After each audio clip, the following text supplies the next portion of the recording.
So I would call to order this meeting of the Finance Subcommittee. If the clerk would please call the roll. Chairperson Martin, Here. Mr. Dakota, Here. Mr. Hoey. Present.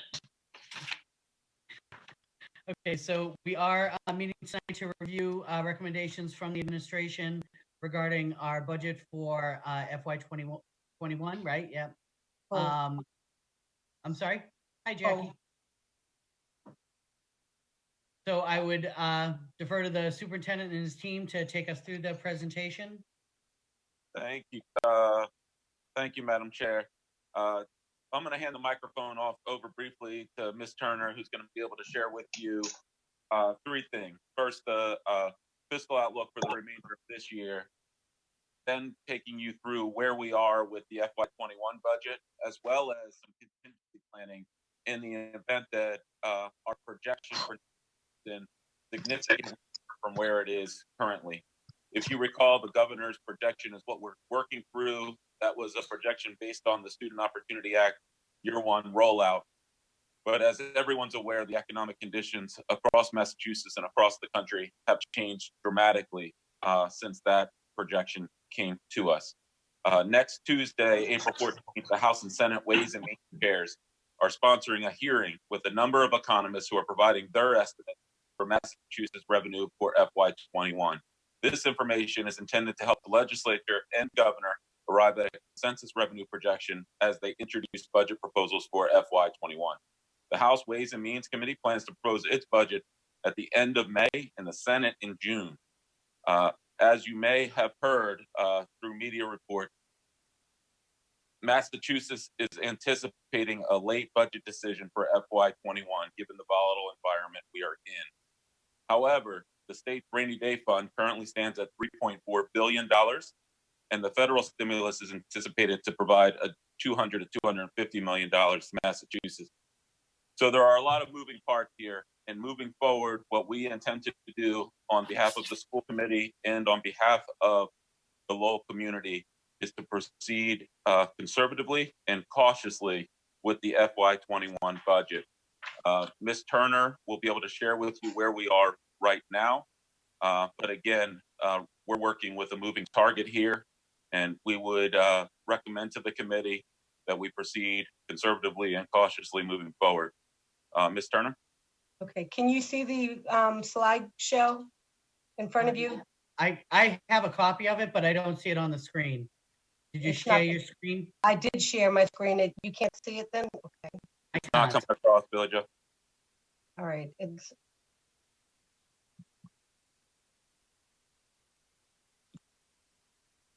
It's showing as shared with me.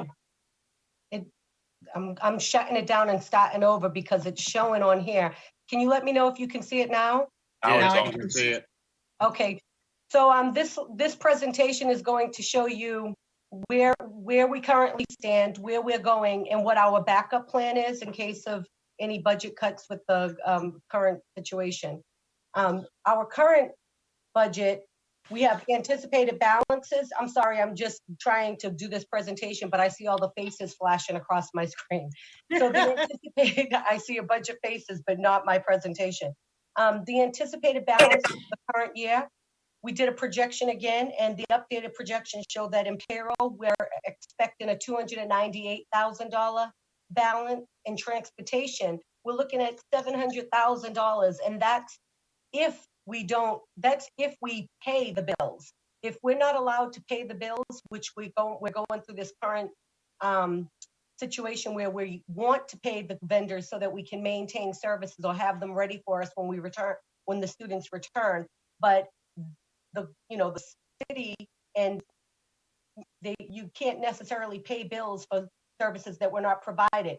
So dependent upon that, if we're not allowed to pay the bills, this transportation balance may increase drastically. Subs, the substitute projection, when I did the projection last time, we were looking at $100,000. I didn't think that was enough to put into the pool of money to spend, being that we know at year end, the sub usage tends to increase. But right now, with school being out, it's increased to $350,000 possible balance. to a $350,000 possible balance. Out of district tuition, we're looking at 298,000. This totals 1.6 million. Our sick leave buyback account is looking at a $200,000 shortage. So that this would 1.6 would satisfy the $200,000 shortage. These amounts are based on assumptions that could change instantly and drastically. As you know, everything's very uncertain right now. So the opportunities for these balances are, we can pre-purchase supplies, which will alleviate the delays of needed supplies on the first day of school. So we'll, instead of waiting till the summer to purchase, we'll purchase well in advance and solve two dilemmas. One, not having a balance that would go to the city, and two, having everything nice and early. The second opportunity is this could allow us to spend less of grant money this year, which will spend more of the available local budget balance now, yet it will allow us to carry forward the grant money into a year of fiscal uncertainty. The next opportunity is it will allow us to charge more to the local budget balance now, which results in charging less to the revolving account, which will result in higher rainy day funds. Can I ask Billy Joe before you move on? And I'll make the offer to my colleagues too if anyone has questions. Maybe we do questions at the end of each page. Okay, that's good. That's a great idea. Okay. Could I just ask, so we're looking at this, the idea of spending less of the grant money. Are you talking like Title I grants? Or are you talking some of the smaller grants? I'm talking about both.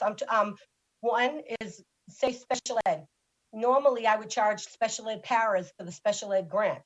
But if we have a large balance, instead of it going, we don't get to keep it in a rainy day fund in the city. We don't get to keep a surplus, let's say. We don't have a surplus line.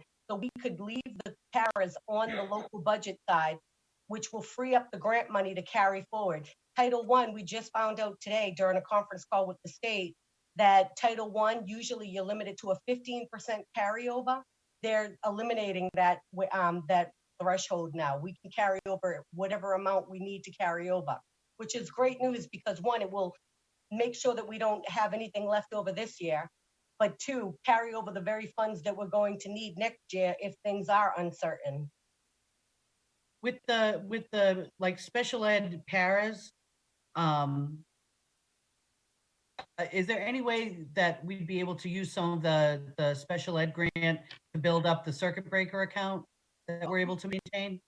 We're already doing that. So the circuit, we're doing really good with making sure that our revolving accounts are only touched when necessary. That's exactly what I mean when I said on number 3, that we're going to, usually all throughout the year, we take costs that are charged to the local budget and we do an expense transfer and move it to hit the revolving account so that we have more money on the local budget to get through the year.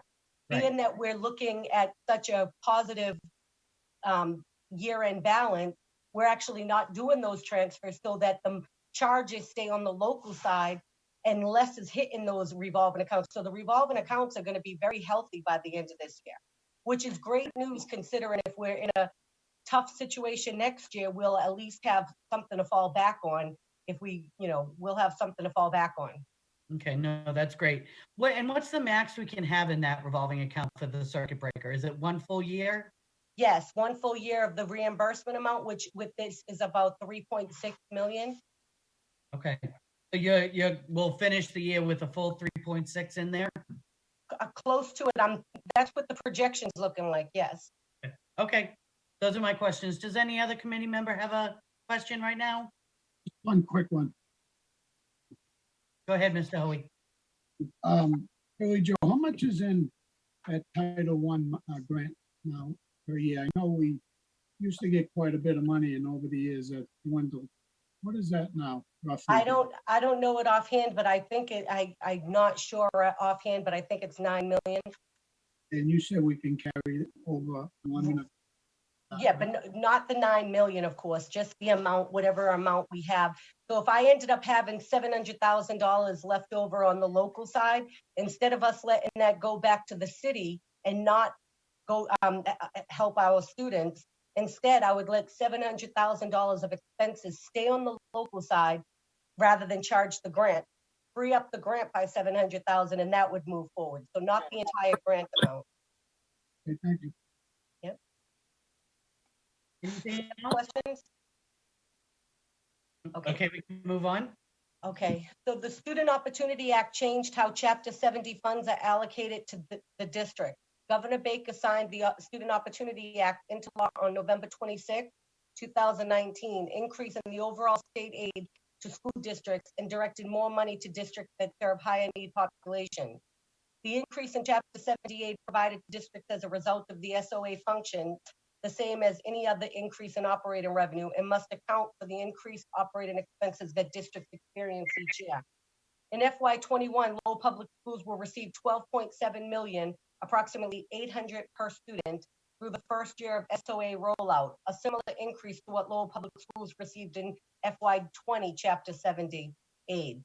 At the same time, Lowell Public Schools will experience an increase in fixed costs of $6.5 million due to embedded step increases in collective bargaining agreements and increases in healthcare premiums, leaving a difference of $6.2 million, or approximately $400 per student for strategic investment. So that's just giving you an overview of how we're looking so far for this current year. But where we are going, the way to present where we're going is to give you an update to fair student funding, being that we have a whole new method of budgeting this year.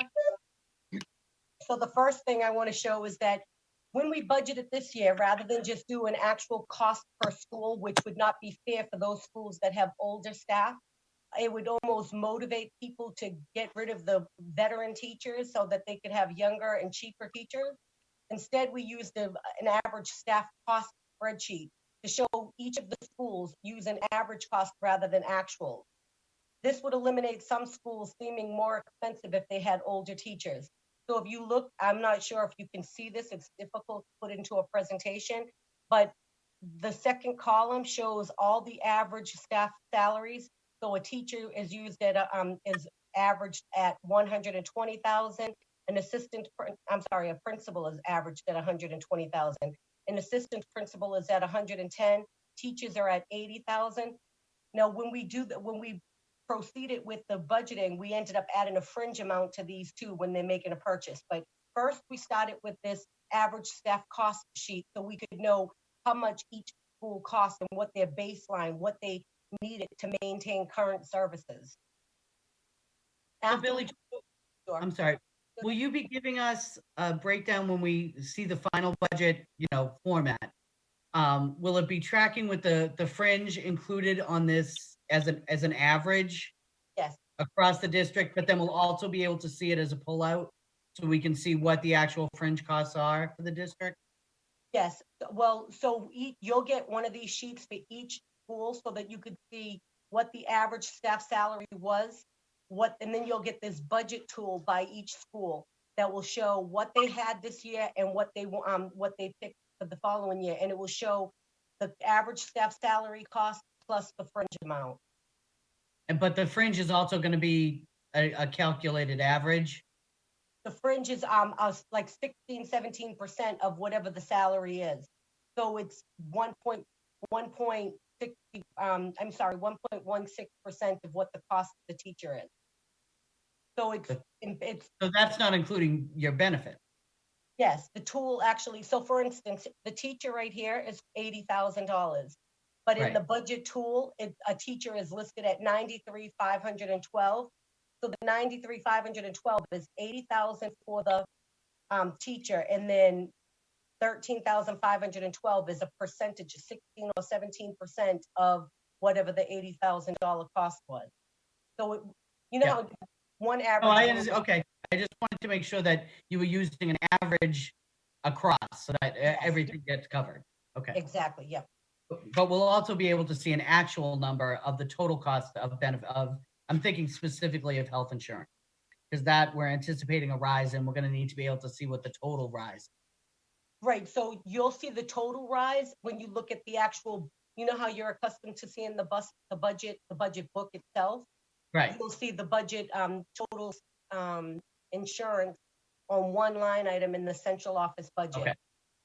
Okay, that's fine. Thank you. Yep. So after we develop the average staff's salary spreadsheet, we use the average staff's cost spreadsheet to determine a current year allocation to allow for a year-to-year comparison with next year's allocation. So this sheet was a summary of how much each school cost, what the total cost was after we did the average staff's salaries spreadsheet. Then now that was these were the steps we took to get to where we're now getting to. This is fair student funding. Each school received one of these. This summary page will show anyone and everyone, which this will be part of the actual budget book when you get the final budget book, so that you could look at each school and understand. Any accountant or anybody that likes to crunch numbers, they would be able to look at this and see exactly how a school got their numbers. If you look at this part, can you see my arrow moving? Yep. Okay, so this section right here is the weight, and it shows all the weights that I pointed out to you the last time we met, economically disadvantaged, grades pre-K through 3, the transition year of high school, ELL, students with disabilities. All these weights shows how many students this particular school has in each category, along with the base weight amount for that category. So then it shows how much they got for each of the categories, and here's their total. So this particular school was going to get 4.6 million for this for weight. But if you look up here, where my arrow is now, that's showing what they had from that average staff salary spreadsheet. And it shows that this particular school needed 5.2 million in order to maintain their current staffing. So now we know that that means they don't have enough in weight. This school was receiving more than they, based on the weighted model, they were receiving more than they would have had in a true equity model. So when we see that they didn't have enough, we gave them a transition amount, which is right here. So when this amount right here was not enough to cover this, they would get a transition amount down here. So each school, like I said, you would be able to see the weight, what their current allocation is, whether they're going to need transition money or baseline money is when they're a small school and they need a small school supplement.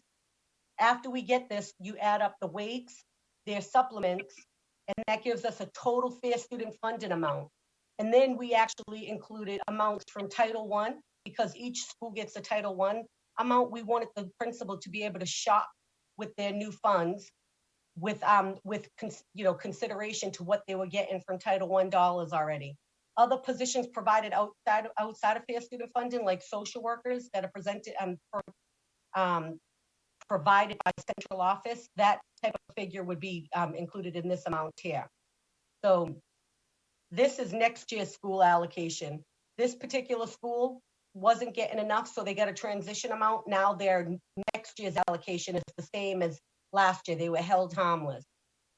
So you'll see one of these for each of the schools if you really like to dig into the details. This particular spreadsheet shows the details of all of those funding sources. Being that I didn't think you'd want to look at 28 of those tonight, I actually summarized it on this document so that you could see current allocation, which is the current year right now, what they were going to get for weights for next year, what they were getting for small school supplements, your baseline, your bare minimum baseline, transition amounts. If they did not have enough to meet this current allocation, how much we gave them to hold them harmless. And then that would total to this column right here, total fair student funding received for next year. And then it shows the increase or decrease that they're going to get. And as you know, we said we were investing $2 million more into fair student funding. There's the $2 million right there. Any questions? And I do have one question on the positions outside of fair student funding. So those are how you're accounting for all the central positions? Yes. So is each school getting a portion of like the superintendent and? Oh, no, we didn't. Central office staffing is not included in these numbers. So central office staffing, you'll end up seeing that on the overall budget document that you see every year. Okay. You'll see that. We have funds that are going to be spent in the schools that weren't given to them through fair student funding, like let's say the Renaissance Network. The Renaissance Network is, there's a placeholder in the central office budget that schools are going to get those, use that funding for positions in the schools, but it wasn't given to them through the weight and the equity model. Okay, Thank you. Ms. Martin, sorry. Yes, I'm sorry, Ms. Doherty. I can't see everyone's face, so if you do want to ask, please just yell. Ms. Doherty, go right ahead. Thank you.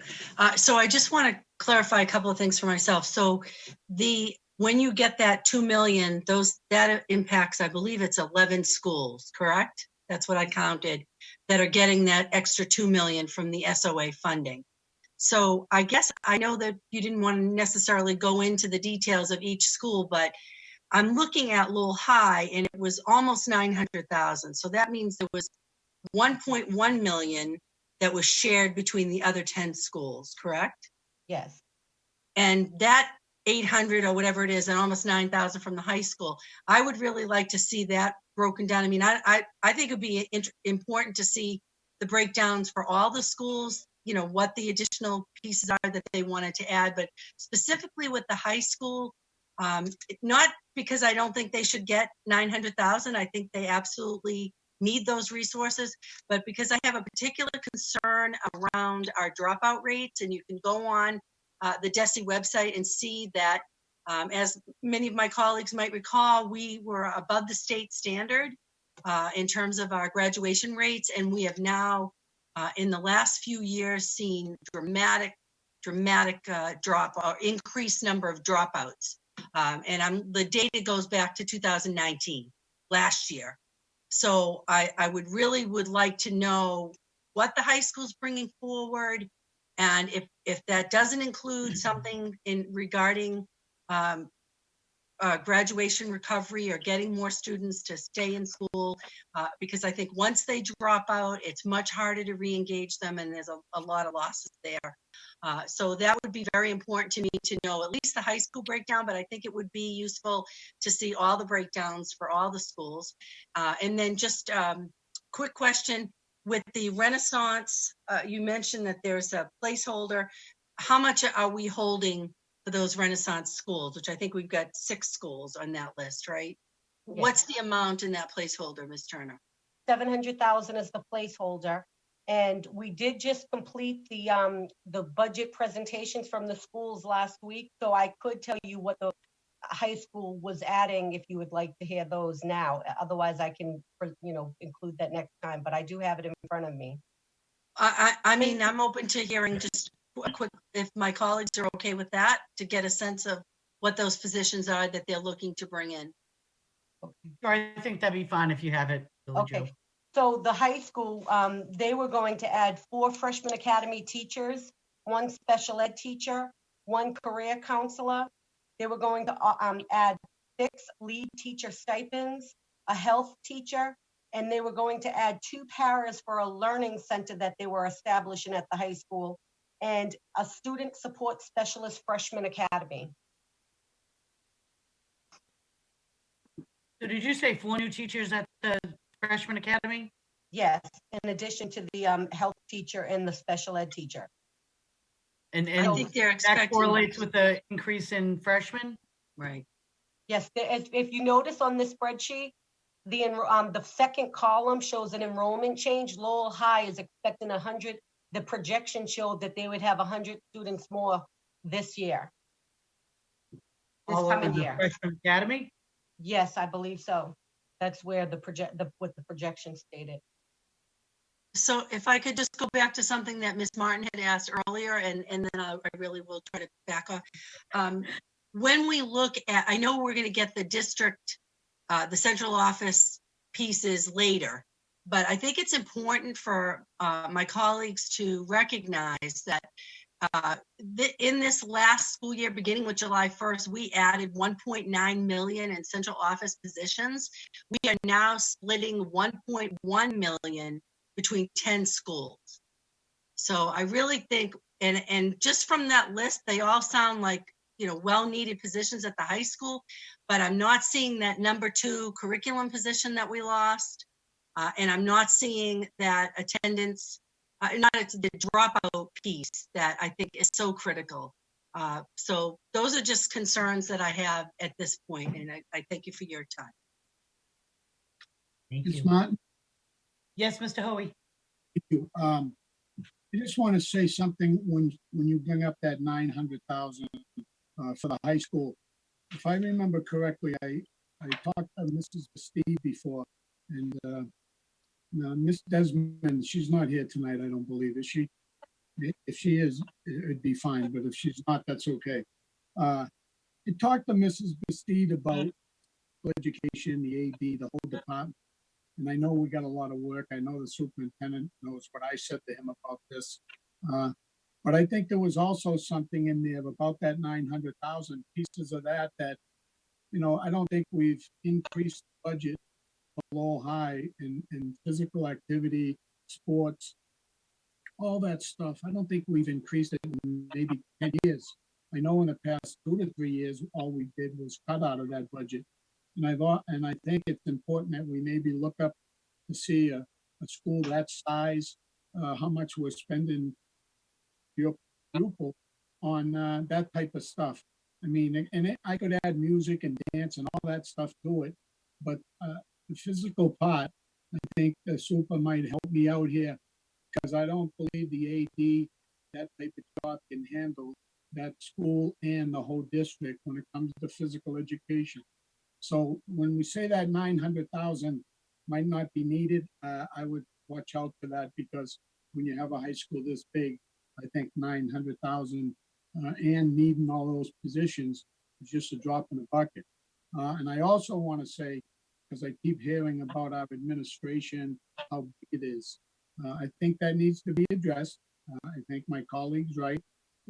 But I believe right now it might be just about where it should be, and we might be missing a person or some type of staff to help out our payroll clerks, maybe to help out somebody, because someone has to be watching all this work that's going on with our kitchen help. I mean, tonight, I'm not going to lie to you, I almost feel like it's ransom money. People calling me looking for their money that goes to helping the cooks. Listen, we love cooks. We love grocery people. I love everybody right now in this school committee, and I want my colleagues to hear me.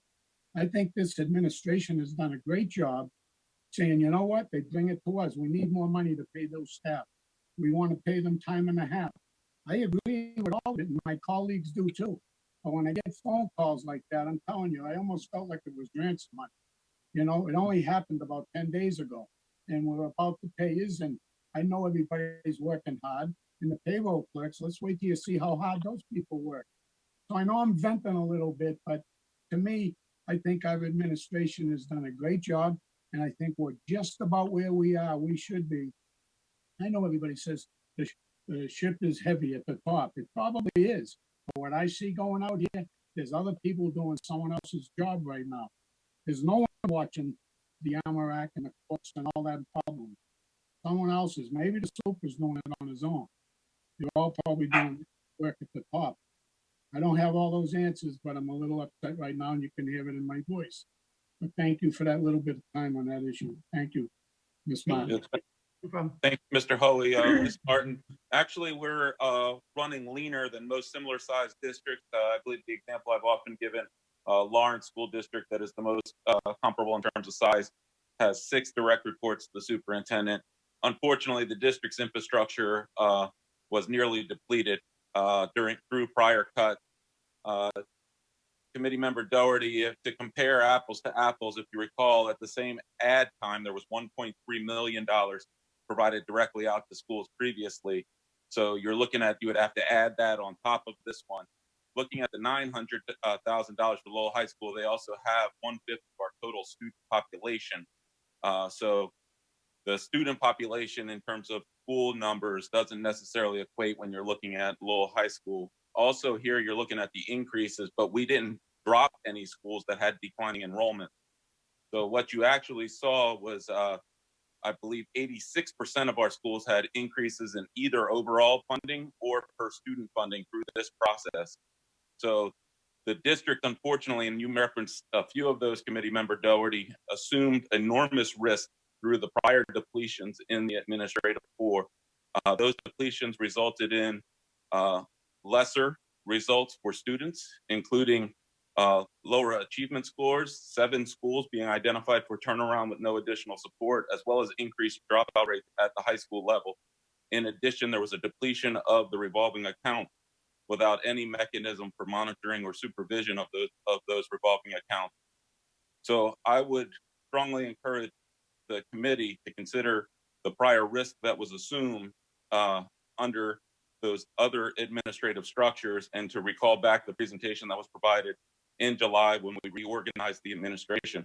One of those key functions that was missing previously, which we added, was emergency management. I don't think it takes any further editorialism here to kind of suggest the importance of that role. That was a function that previously was not addressed under the previous organizational structure. Thank you, Committee Member Martin. Thank you very much, Billy Joe. Okay. So just as a point, like further, like I was saying, right here, this column will show you whether or not there was an enrollment decrease or whether there's an enrollment increase. It's the net enrollment projection. This is just showing that 28 budgets were presented and defended last week, and it shows the date that each school was presented their budget. All schools were covered last week. This is the budget guidelines that principals were given. They had full autonomy to design their school the way they wanted, but we gave them guardrails such as these. Every school must have a principal. Every school must have a school clerk.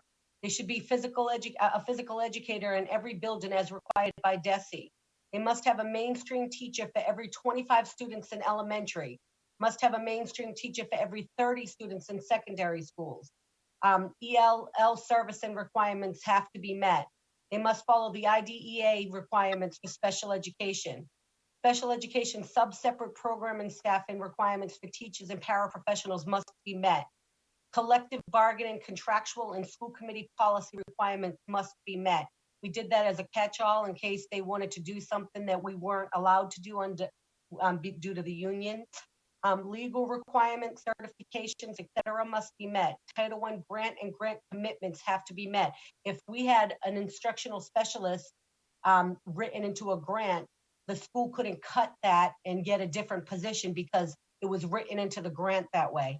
So we gave them these basic guardrails to follow as they designed their budget. Any questions with the guardrails? No. Okay, so this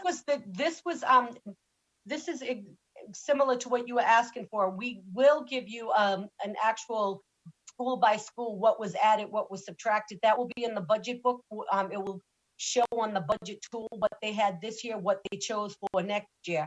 But this here is a summary of the net staff changes. Here are some of the things that they've added, all of the schools after a week of presenting their budget. There was one school that added an assistant principal. There were several parent liaisons added, whether they were through stipends, part-time or full-time.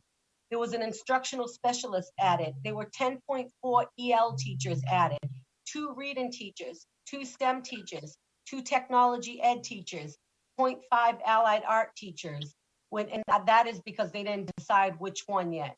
An RBT paraprofessional, a school climate specialist, a part-time social worker, 8 tutors, freshman academy teachers, special ed teacher, career counselor, stipends for lead teachers and webmaster stipends, a health teacher, a para for a learning center at the freshman academy, student support specialist freshman academy, and then a net of 5 paraprofessionals reduced, but that was due to one-to-one paras. If a one-to-one para student graduated, they may no longer need the one-to-one para. Teachers, there was an 8th grade bubble at the Wang, so there were 2 8th grade teachers that were eliminated because the bubble has gone away, so we don't need the 8th grade teachers anymore, but other teachers were added in lieu of that. So this is what the schools are choosing to add with their new funds, more than $2 million directly to the schools. This is what they spent it on. Thank you, Billy Joe. And if I could add to that, the early data we have is that over 900 staff members across the district have weighed in on school-based budget. Over 200 members total of school site councils participated. Every single school presented a budget that was endorsed by their school site council. We're seeing with this budget that we will be bringing forward to you in May, more involvement from the community and more involvement from staff than we have records of in Lowell Public Schools in recent history. So we're really proud of not only the hard work of principals in leading the effort, but the involvement and collaboration across the entire community, particularly given this unique time we find ourselves in where all of this work, or a large body of this work, had to be done at a distance.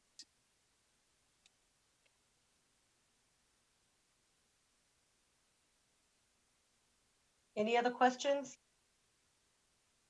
I have a question. Okay. Can you hear me? Yes. Miss Martin, is it okay? Okay, I can't hear you, sorry. When we got the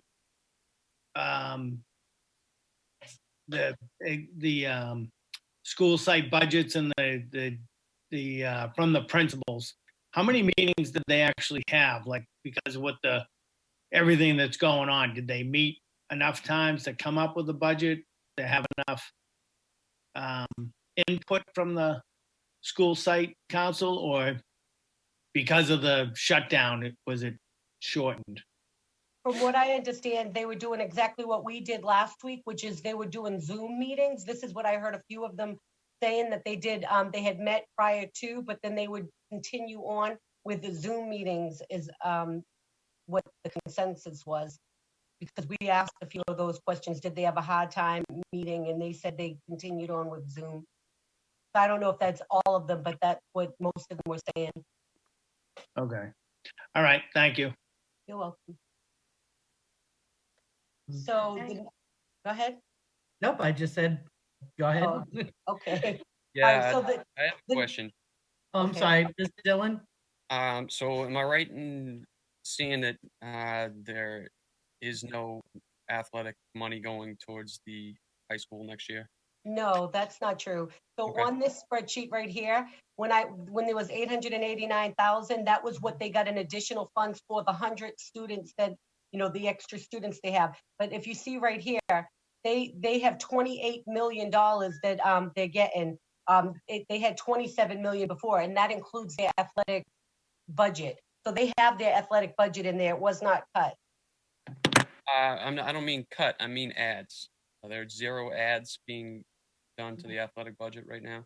Right. As of right now, the school elected to do the positions that I listed, which was teach and staff, career counselors, lead teacher stipends, but no, they did not add. Who was involved in advocating for that? They had a school site council and their headmaster that worked together and her administrative team, they worked together to develop what their needs were. I appreciate the input of the school site council, but we need the input of, the right people. We need the input of the athletic director. We need the input, the right people have to be sitting at the table. And for a budget to, come back from the high school with 0 athletic increases, it makes me think that there was nobody advocating for it. And I'm concerned about that. Thank you, Mr. Dillon. Yeah, we have actually, and Mr. Hoey actually mentioned it earlier. There are some, I believe wholeheartedly in athletics, the arts, and academics being a well-rounded curriculum, 3 A's, we call it. We have an opportunity and a need to really build across our K through 12 strategy. Our high school is really in need of a strong pipeline of athletics and a strong programming moving from the elementary up to the high school level. There were certainly would anticipate, should this budget hold true and the projections hold true, which are really in question right now, that we'll be engaging in that conversation going forward with the strategic plan and the investment district-wide, but the overall budget.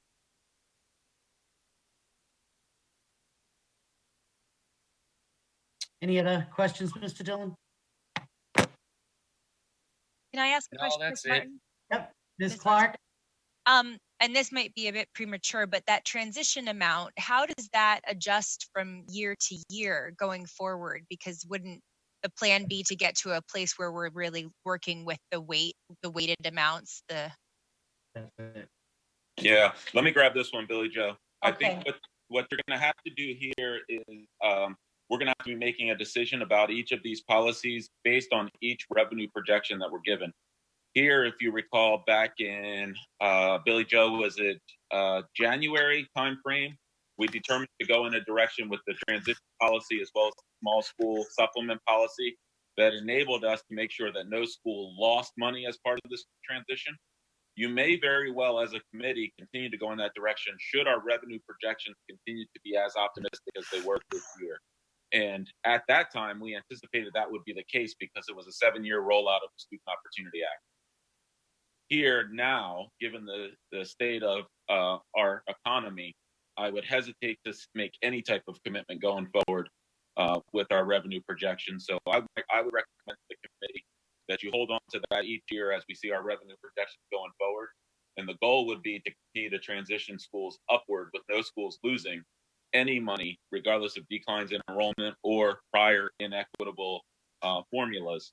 But again, it's going to be based on the revenue projections that are provided through the state. Does that answer your question? Yes. Commissioner Clark? Yes, thank you very much. Thank you.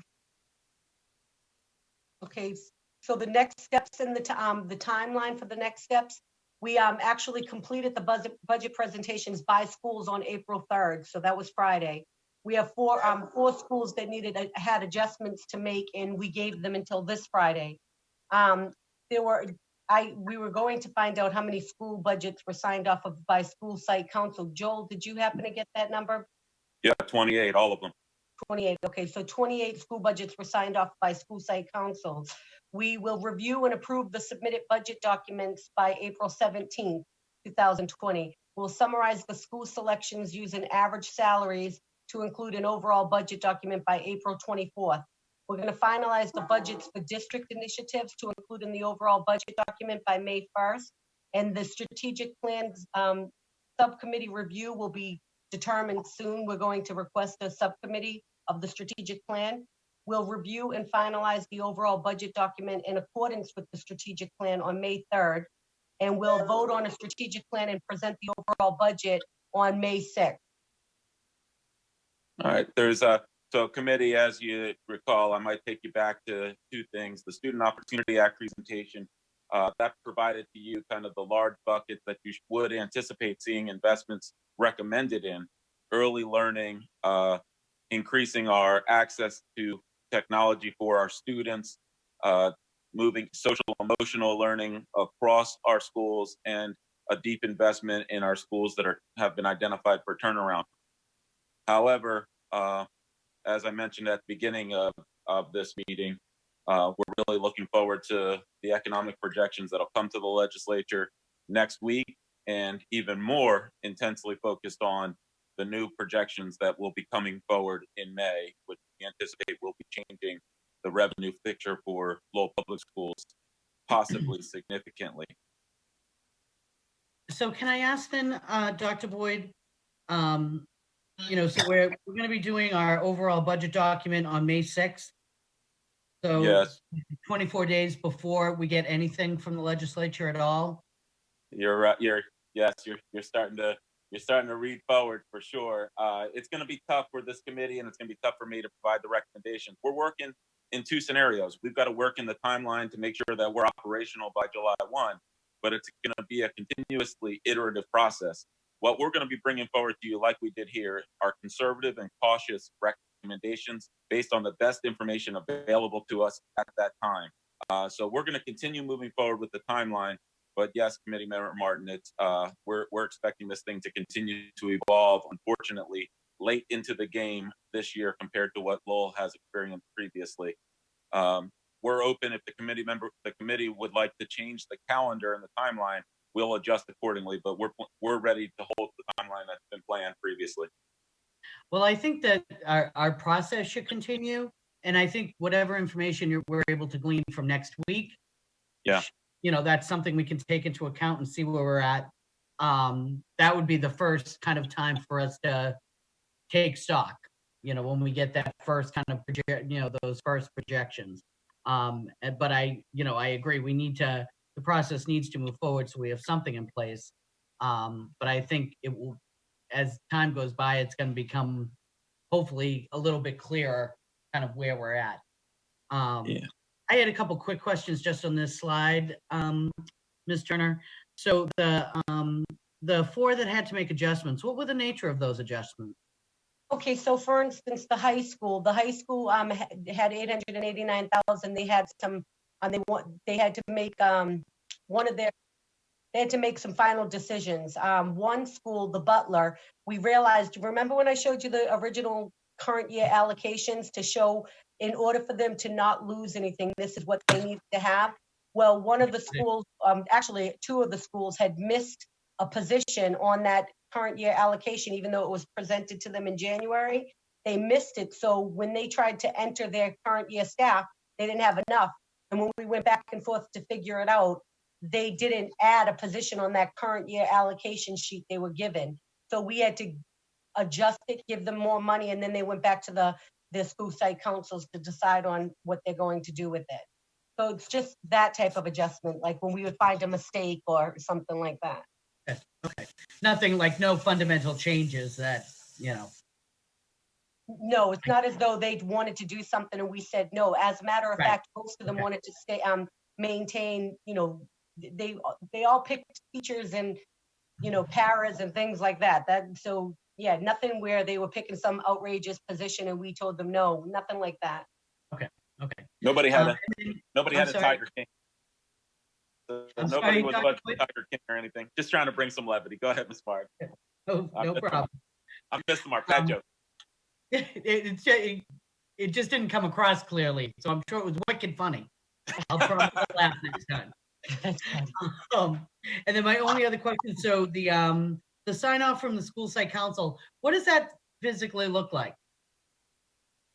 Yeah, there's a sheet that the schools have to provide that do include physical sign-offs, but the process in the course of the meeting. Are you talking about that physically? What it looked like in the meeting?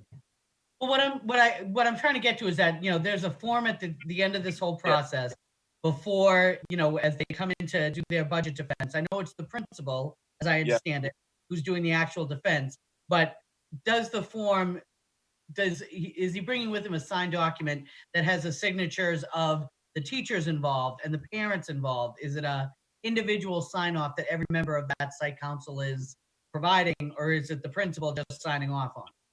No, there is a sign off. Billy Joe, do you have the sign off sheet handy that you could show the examples of them on the screen? No, not, I don't know. We can put those in the packet though. There's actually two. Just like a sample. I don't need to see a completed one. I just need to see a sample that shows where the sign offs are. And there's two of those. We actually have two in collaboration with each of our union partners. There's a sign off by the school site council, and then there's also a sign off sheet by the union partners. The second is not necessary in order for them to bring forward a budget, but it is necessary for us to have that input and that understanding about where that feedback is. So we can share those samples of those. Dr. Hall, are you still on? I know you had those samples. Can you send them across if you're still on? And you might be able to receive them immediately. I'll look for them, Dr. Boyd. Thank you, Dr. Hall. Thank you. Chairman, can I have any other questions? Yes, Sure. go right ahead, Leahy. So to follow up with your question, when you have a school site council, how many people on the council, and there must be like a vote so majority wins, or is it the principal listening and then making the decision? No, there's a majority, not consensus. So there could be there could be certainly one disagreement or a couple disagreements on. There's an equal number of teachers and parents. So there's school site council includes a balanced member of teachers and parents, and the principal chairs the process.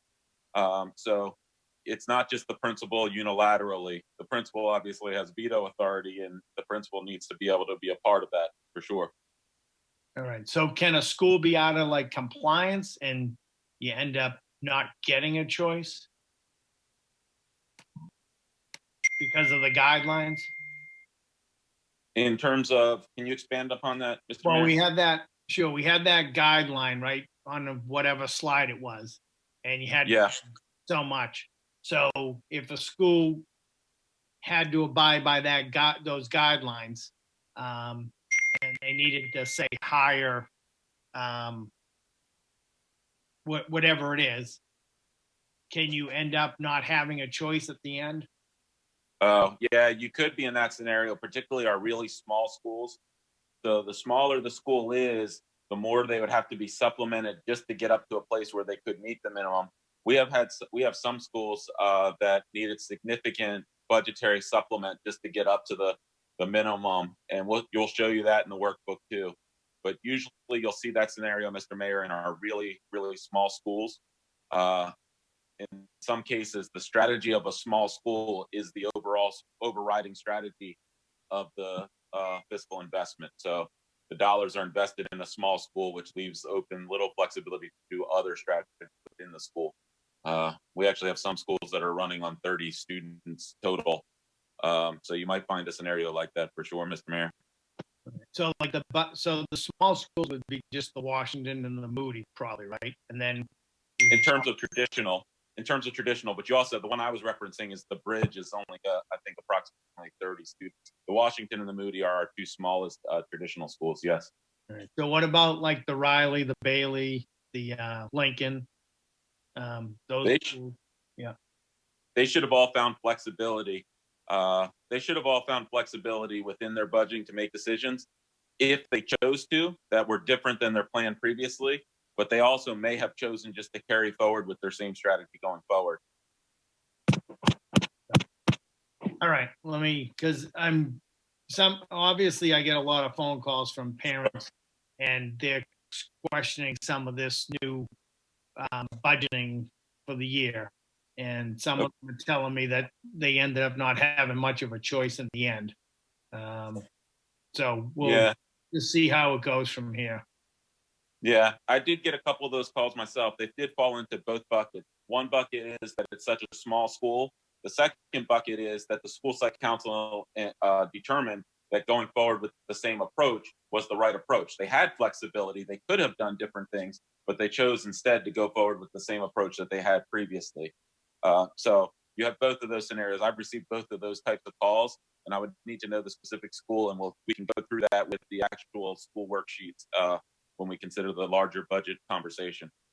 All right, because I know it's the first year. I know it's new to everybody. But schools like the Bailey and the Riley, probably aren't small schools. And they just didn't think that they had enough time because of the pandemic and everything, but they didn't feel like they had enough time to meet as a school council and make the decisions that they wanted to. They felt like the decisions are still coming from the district versus per school. So I don't know if it's just timing or what it is, but some of the feedback I was getting. Thank you, Mr. Mayor. Yes, Ms. Doherty? Thank you, Madam Chair. So I guess I wanted to clarify in my earlier remarks, I wasn't faulting the amount of money that was allocated to the high school by any means. And I certainly understand the superintendent's comments about the high-risk decisions we had to make. And many of it wasn't in our hands. As you may recall, we had millions in bills from the previous year that hadn't been paid. So there were a number of really draconian cuts and positions that weren't filled throughout the district. And I understand that's why we're seeing this increase in the dropout rate.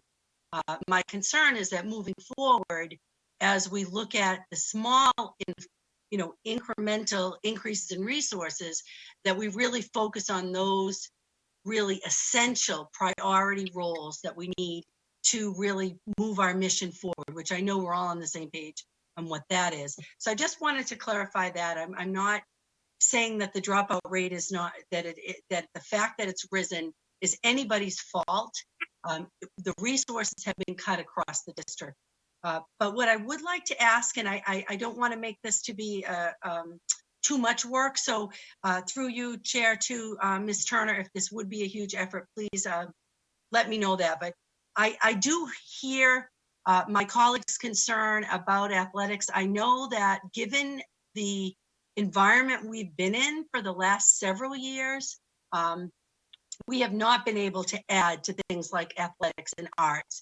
And I think that when we're at a situation when we're not being able to really fulfill our core mission, which is education and getting our students prepared to whatever their life choices, whether it's the workforce, whether it's college, that is our core mission. So my question is, could we get some kind of report, Ms. Turner, that looks at let's say the 28 million or 29 million, whatever it is that's going to the high school, what percentage of that is going towards the academic, what percentage is going towards athletics and extracurricular? So we have a sense of balance when we're looking at this issue. And is that something that would be a lot of work to do that just kind of clarify how we are allocating those resources in this situation?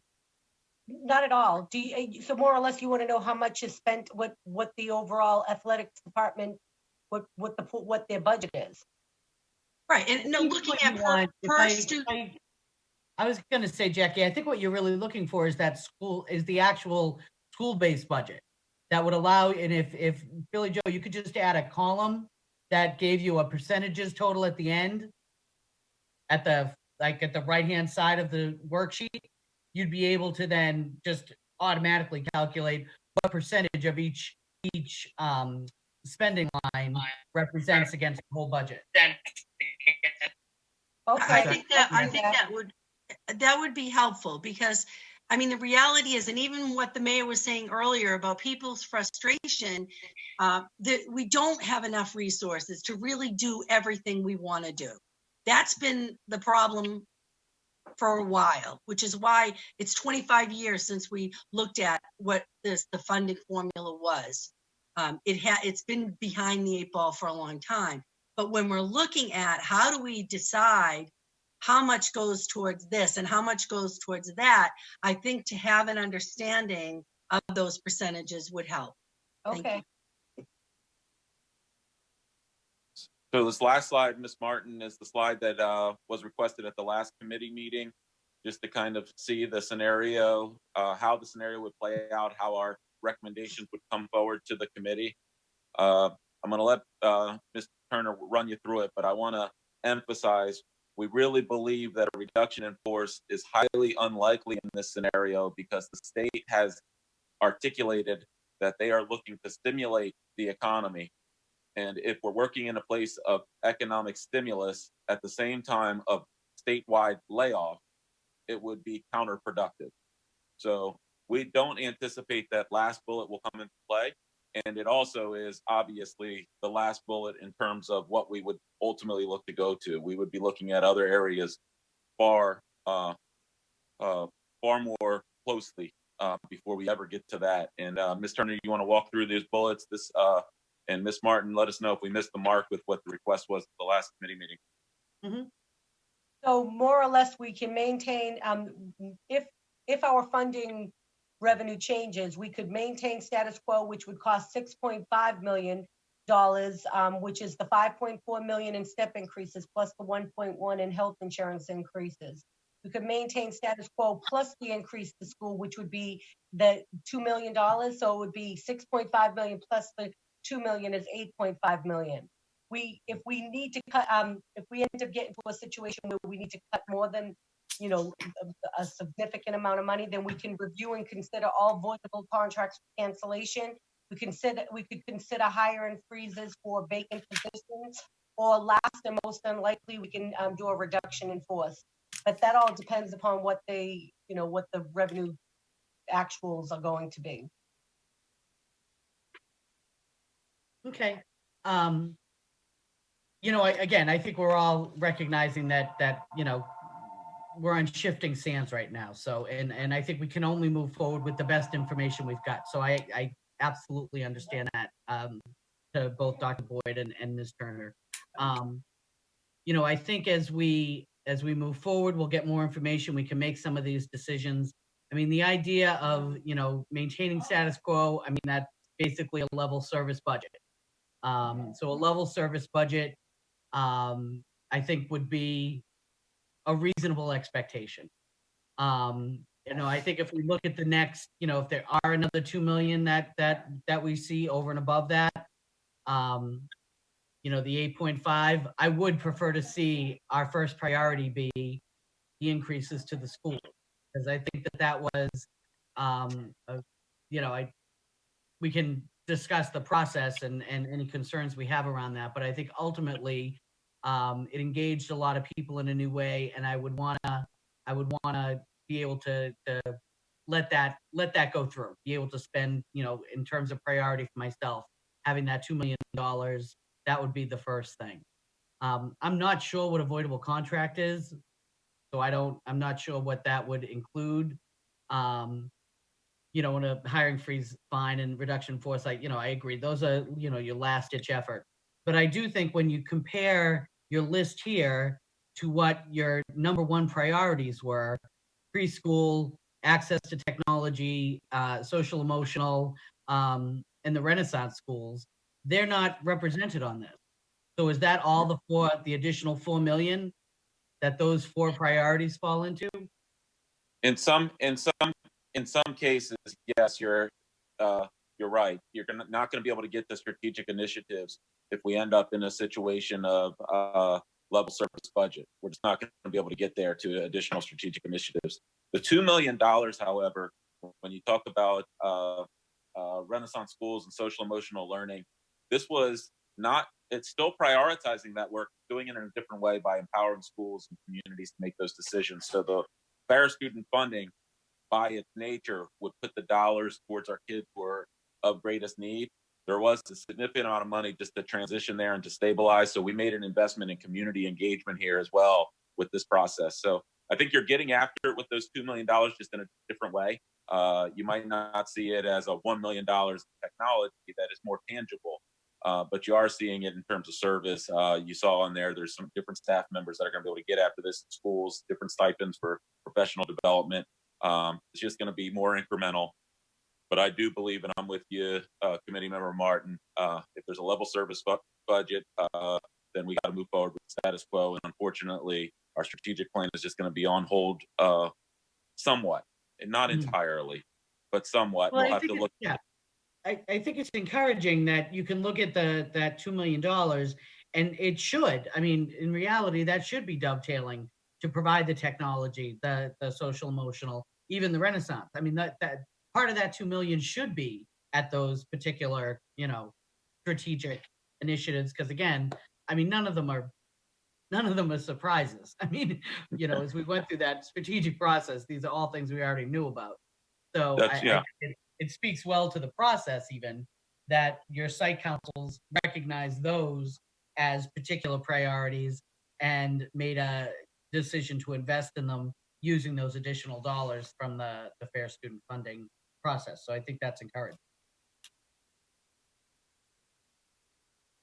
Are there any other questions, concerns? I have some questions. Yeah. Go right ahead, Mr. Dillon. So,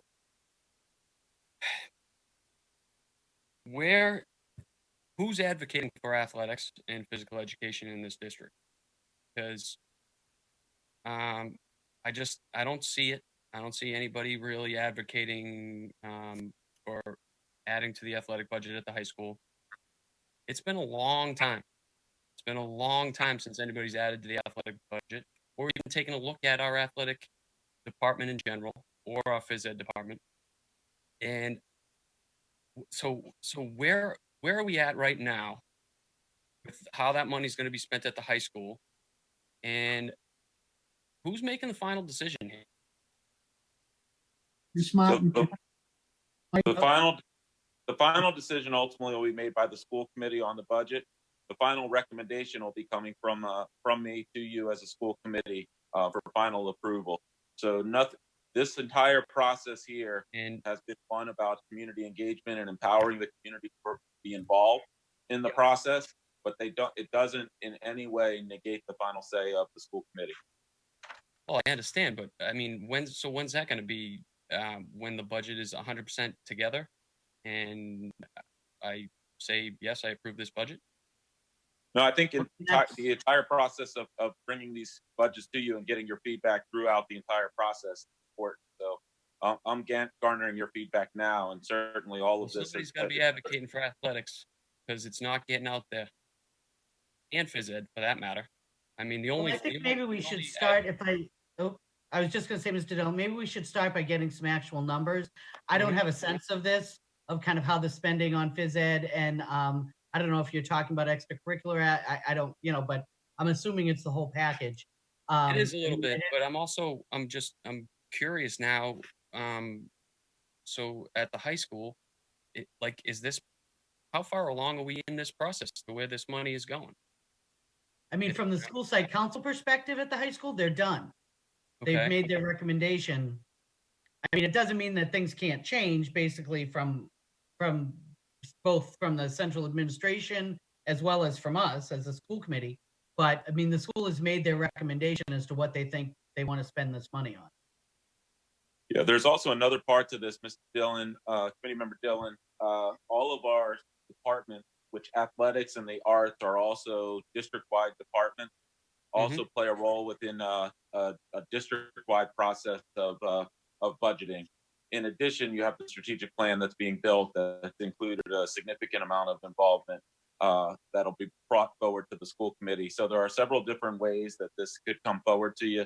So Ms. Martin, so Committee Member Dillon, if you're good with Ms. Martin's recommendation through the subcommittee, or you and I can meet offline and talk through it too as well, and I can bring you through what that process is, if that's helpful. Yeah, I'm sure that, yeah, that's fine. But you know what? I mean, school site council's got a real big part in this.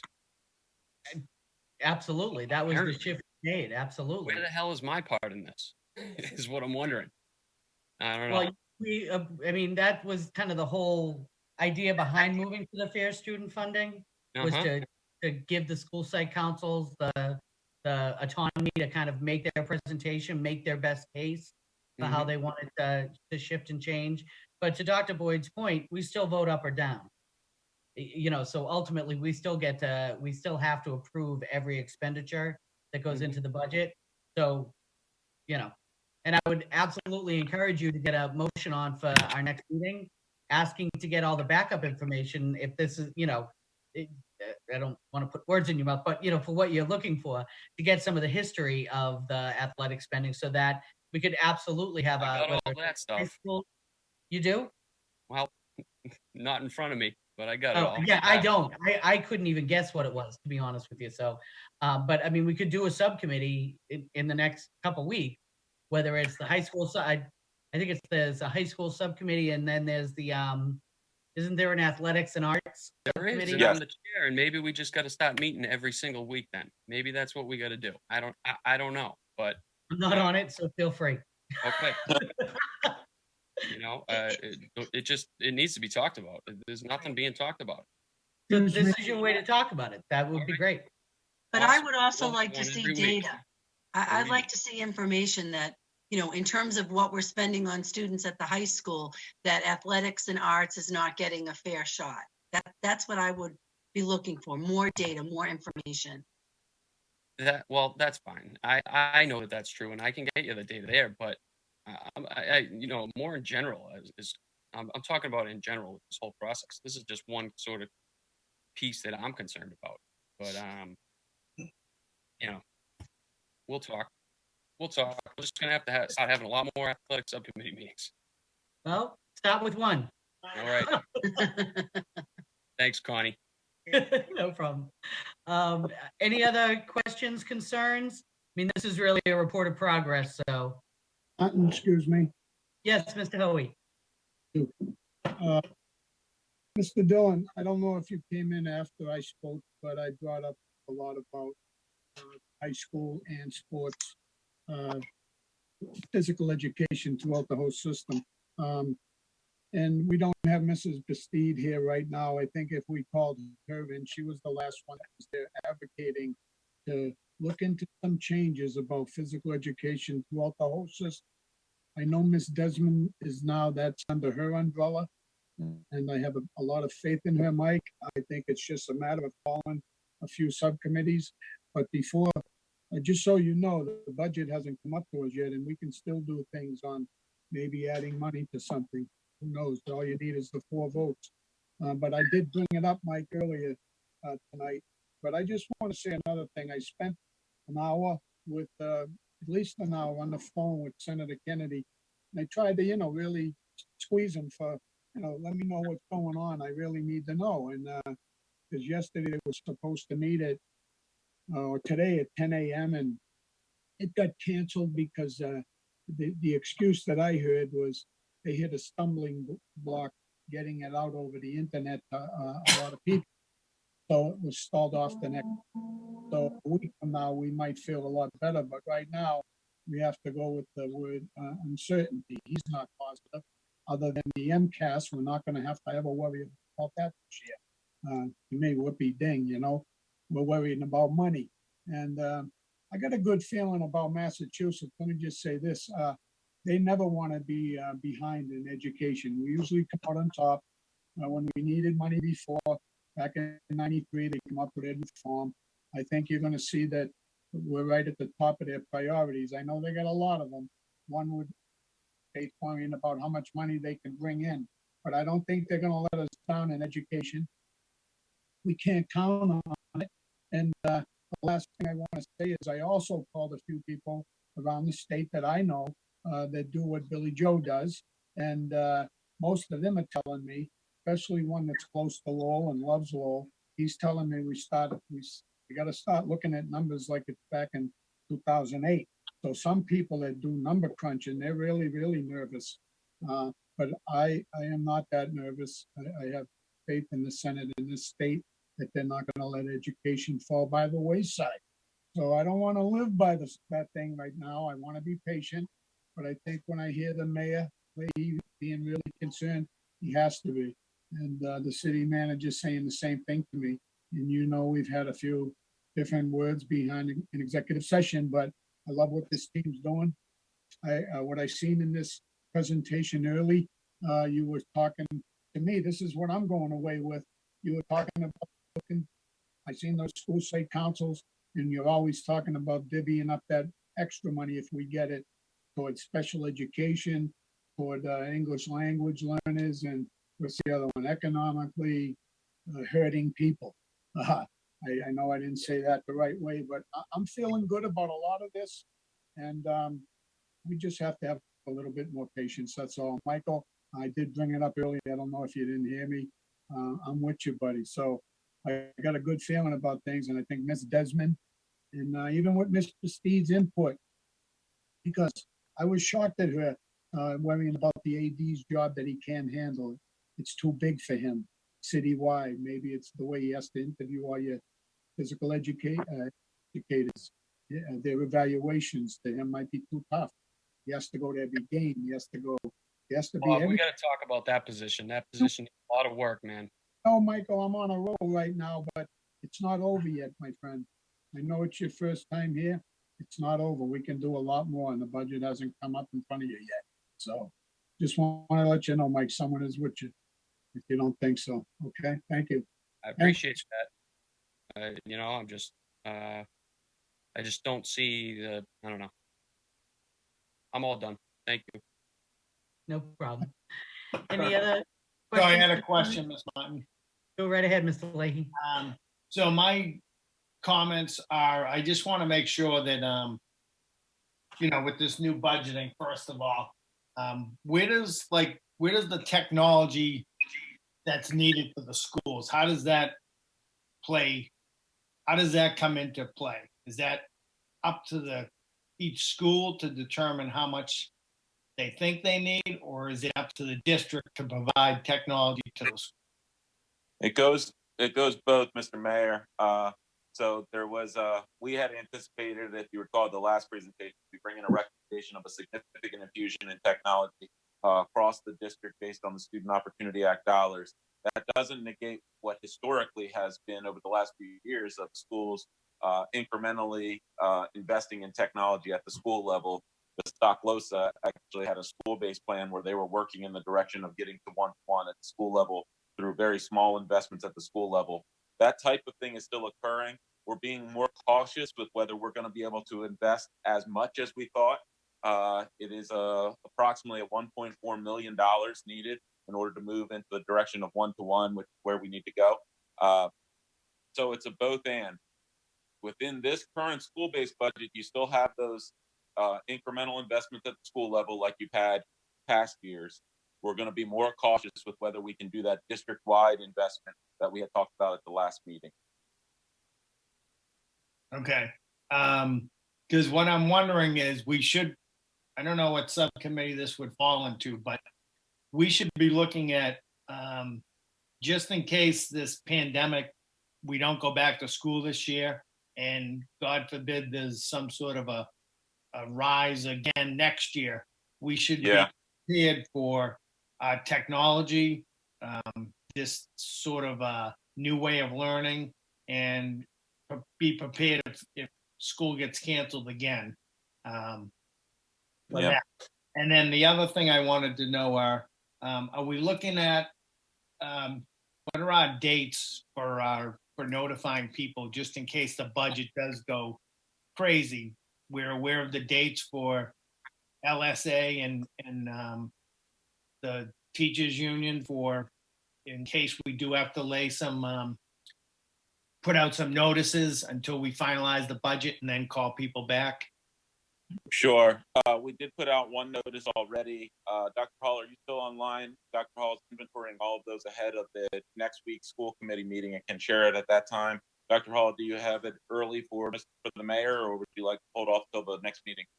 They're in May and June, Mayor, but I'll produce the dates at the next meeting. We're monitoring them. All right, that sounds good.